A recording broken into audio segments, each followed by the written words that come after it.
Hey, it's me on this self-quarantine edition. Well, I've been watching a few movies on demand that I haven't seen when they were originally released. I watched Bad Match on Primetime, which is about a douchebag hipster who hooks up with matches on a Tinder-like website, and he happens to hook up with a crazy date who won't leave him alone. I thought the main character of the guy swiping on Tinder was not very likable. You didn't have a lot of sympathy for him. But I felt like the last half of the movie saved the unlikable protagonist.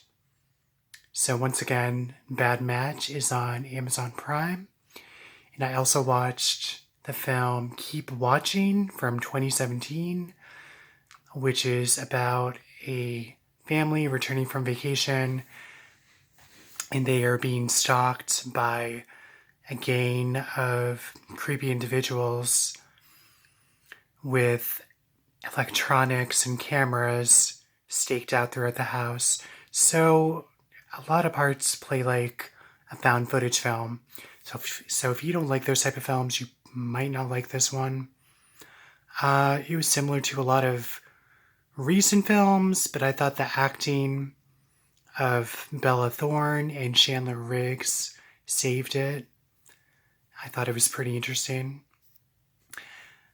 And I also have read about the Netflix documentary Tiger King, which is based on a real true crime and group of people stationed here in Myrtle Beach at a big cat type place.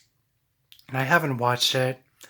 I enjoy true crime, but when it involves animals in any way, I'm not really too keen about it. I don't really like animal cruelty, so I think I might read up on it more before I watch it. But it did make our local news, and basically those involved said, we don't like it. We don't like how we were represented in the Netflix documentary. We're more about taking care of the big cats and whatnot. So I thought that was interesting. I may check it out. And I still have to check out that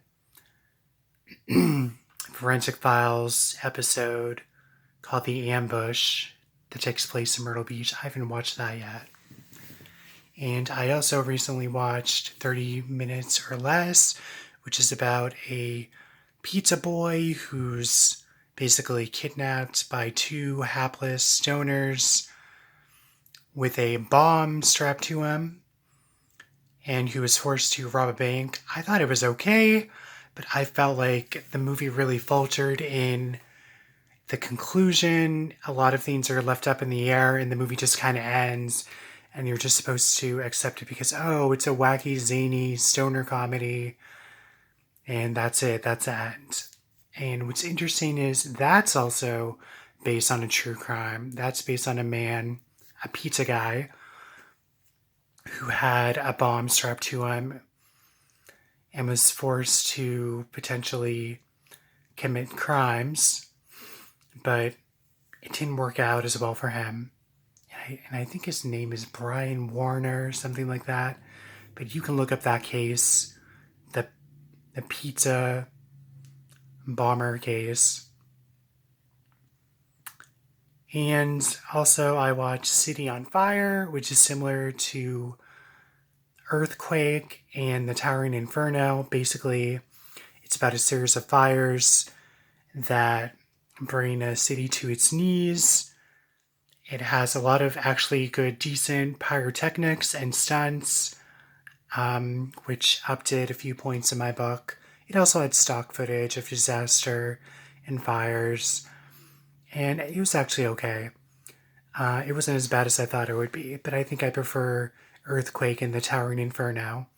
And lastly, I watched A Lady in a Cage about a rich woman played by Olivia de Havilland who's held hostage in a elevator in her house when her home is broken into by vagrants and she's held hostage. And it's a really good classic thriller. It's on Amazon Prime. I definitely recommend it. There's a lot of symbolism about the changing of the times, the construction going on, the changing of societal norms and behaviors, and whatnot. It's a really good early thriller starring Olivia de Havilland, and that is on Amazon Prime also. So that's it for now. Like I said, I might watch Tiger King, or I might look it up before I give it a watch. We'll see.